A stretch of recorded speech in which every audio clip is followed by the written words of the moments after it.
समान योग्यता वाले शिक्षकों के वेतन अलग अलग होने का मामला सामने आया है। शिक्षक ने जिलाधिकारी सहित अन्य अधिकारी तक पहुंचा मामला। खबर बलिया से, जहां एक कॉलेज में समान पद और समान योग्यता वाले शिक्षकों के वेतन अलग अलग होने का मामला सामने आया। मामला जननायक चंद्रशेखर विश्वविद्यालय से संबद्ध बलिया के सतीश चंद्र कॉलेज से जुड़ा है, जहां शिक्षा शास्त्र विभाग में समान पद पर कार्यरत 2 शिक्षकों के वेतन अलग अलग निर्धारित किए गए हैं, जबकि समान पदों पर समान योग्यता के बावजूद अलग अलग वेतन मिलने से एक शिक्षक हैरान परेशान नजर आ रहा है। सतीश चंद्र कॉलेज के शिक्षा शास्त्र विभाग में असिस्टेंट प्रोफेसर पद पर तैनात वेद प्रकाश तिवारी को पिछले 9 माह से 13,500 रुपये वेतन दिया जा रहा है, जबकि इसी पद पर समान योग्यता वाले दूसरे शिक्षक को कॉलेज प्रबंधन 17,000 रुपये प्रतिमाह वेतन का भुगतान कर रहा है। इतना ही नहीं, कॉलेज प्राचार्य और प्रबंधन भुक्तभोगी शिक्षक का EPF भी नहीं काट रहे। वेतन विसंगति को लेकर भुक्तभोगी शिक्षक ने कॉलेज प्रबंधन से लेकर विश्वविद्यालय प्रशासन तक फरियाद लगाई है, लेकिन कोई नतीजा नहीं निकलकर सामने आया। ऐसे में भुक्तभोगी शिक्षक ने शासन से गुहार लगाई है। बावजूद इसके मामला अभी तक कागजी फाइलों में उलझा हुआ है।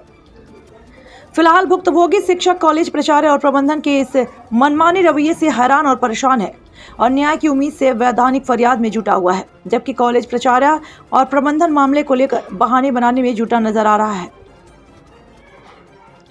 आनंद मोहन मिश्रा, ब्यूरो चीफ, बलिया की खास रिपोर्ट। जी, क्या नाम है आपका? मेरा नाम डॉक्टर वेद प्रकाश तिवारी है और मैं शिक्षा शास्त्र विभाग में यहाँ असिस्टेंट प्रोफेसर के पद पर योजना अंतर्गत कार्यरत हूँ, सतीश चंद्र महाविद्यालय बलिया में। जी, ये बताइए, काफ़ी आप परेशान लग रहे हैं, क्या मामला है?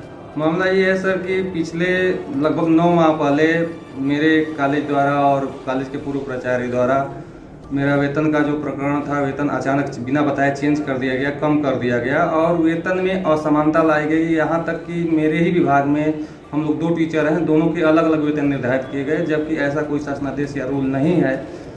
और यहाँ पे कोई EPF की कटौती, आज 20 साल से पाठ्यक्रम चल रहा है, EPF की कटौती नहीं की जाती है, जिसकी मैं बार बार मांग कर रहा हूँ कि श्रीमान जी मेरे भविष्य को ध्यान में रखा जाए और मेरे EPF की भी कटौती किया जाए। तो मुझे उस प्राचार्य द्वारा धमकाया गया, जो पूर्व प्राचार्य थे, कि आप कहीं भी जाओगे तो कुलपति और यहाँ के जो सचिव हैं, प्रबंधक हैं, वो मेरे करीबी हैं, मैं जो चाहूँगा वही होगा। जी, ये बताइए, इसकी शिकायत आपने कहाँ कहाँ की है? आपके साथ ये ऐसा मामला हो रहा है तो सबसे पहले क्या आप विद्यालय के प्रधानाचार्य को शिकायत किए हैं इस मामले में? जी, सबसे पहले मैंने महाविद्यालय के प्राचार्य जी को एक पत्र दिया। उसके बाद जब पत्र की सुनवाई लगभग 15 रोज तक नहीं हुई, तब मैंने पत्र जो है कुल सचिव कुलपति महोदय जननायक चंद्रशेखर विश्वविद्यालय बलिया को दिया। प्रधानाचार्य को क्या जिक्र किया आपने पत्र लिख के? प्रधानाचार्य जी से मैंने कहा कि मेरी मूलभूत आवश्यकताएं ये है, मेरा शासनादेश ये है और 13 मार्च 2020 के शासनादेश का पालन किया जाए और आप द्वारा सर शासनादेश का उल्लंघन किया जा रहा है सर, बिल्कुल इसमें मेरे साथ नाइंसाफ़ी हो रही है सर, बिल्कुल मेरे ऊपर ध्यान लाएं। लेकिन उन्होंने मेरी एक नहीं सुनी, उन्होंने यही कहा कि मैं जो चाहूँगा वो होगा, मैं अपने हिसाब से करूँगा, मैं आपकी बात नहीं मानूंगा।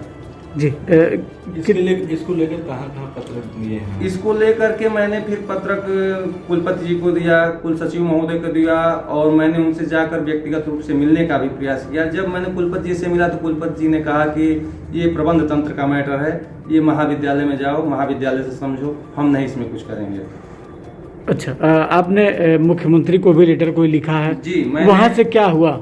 7/12/2021 को मुख्यमंत्री जी को पत्र लिखा और उसमें वह पत्र जो है हमारे कुल सचिव महोदय जननायक चंद्रशेखर विश्वविद्यालय को आया और उसमें बताया गया कि कार्रवाई की गई और उसमें कार्रवाई ये की गई कि महाविद्यालय को प्रभावी कार्रवाई हेतु निर्देशित कर दिया गया है, ये लिख करके आया और निस्तारित लिख दिया गया, लेकिन मूल रूप से धरातल पे कोई कार्य नहीं हुआ और मेरा तब से लेकर के आज तक समस्या वैसे ही पड़ा हुआ है। फिर उसके बाद मैंने जब फीडबैक दिया उसमें, तो वह मैटर गया उच्च शिक्षा निदेशक के पास, वहां से फिर यूनिवर्सिटी के पास आया, लेकिन यूनिवर्सिटी ने फिर भी कोई कार्रवाई नहीं किया। फिर विश्वविद्यालय की कार्रवाई न हो पाने के कारण मैंने फिर उसका फीडबैक दिया और वह इस समय अपर मुख्य सचिव और प्रमुख सचिव उत्तर प्रदेश शिक्षा विभाग, उच्च शिक्षा विभाग के पास गया है, लेकिन लगभग उसमें भी 2-3 महीने हो गए, टाइम भी बीत चुका है, लेकिन अब तक न महाविद्यालय न ही विश्वविद्यालय कोई मेरे बातों को कोई ध्यान नहीं दे रहा है और मेरे बातों को नकारा जा रहा है, कोई उस पर महत्व नहीं दिया जा रहा है। मैं काफ़ी मानसिक और आर्थिक दोनों रूपों से परेशान हूँ, काफ़ी मैं तनावग्रस्त जीवन।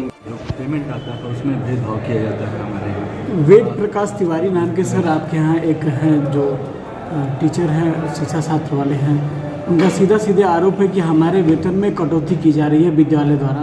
प्रधानाचार्य पे सीधे आरोप है। उनका कहना है कि 9 महीने से हम परेशान हैं। हमारे एक ही पद पे दो टीचर नियुक्त हैं, एक का ज़्यादा पैसा आता है और मेरा कम आता है। 3,500 रुपये का अंतर आ रहा है। 9 महीने से वो परेशान है। उनका कहना है कि हम 9 महीने से परेशान हैं, पारिवारिक स्थिति भी सही नहीं जा रही है। क्या कहना है सर, क्या मामला है पूरा? देखिए, वो वेतन विसंगत का जो उनका कहना है, वेतन निश्चित रूप से वो कम मिल रहा है उनको, लेकिन इसके लिए जो उनकी जो जितनी भी पत्रावली है वो सारी चीज़ें एक समिति के समक्ष रख दी गई है, बना भी दी गई है। तो अब देखिए, जल्दी ही अगला वेतन बनने से पहले उनको पूर्व में भी आश्वासन दिया गया है कि आपका अपने अध्यापन कार्य में अपनी रुचि दिखाएं और आपका वेतन भी सही कर लिया जाएगा। तो इसके लिए समिति हमारा उस पर कार्य कर रही है, उनके क्रियाकलापों पर भी कर रही है। तो जैसा भी समिति का निर्णय आएगा, इसको मोस्ट प्रॉब्ली उनका वेतन विसंगति तब दूर हो जानी चाहिए। अच्छा सर, उनका आरोप है कि 9 महीने से हमको परेशान किया जा रहा है विद्यालय द्वारा। तो सर, ये क्या मामला है? आखिर 9 महीने से क्या परेशानी आ रही है कि उनके वेतन कम हो रहा है? मेरी नज़र में क्या किसी शिक्षक को कोई परेशानी नज़र नहीं आ रही है, ना ही उनका कोई हमारे पास कोई, जब से मैं आया हूँ दिसंबर में, कोई भी उनका पत्र नहीं आया हमारे पास कि ऐसी दिक्कत आ रही है।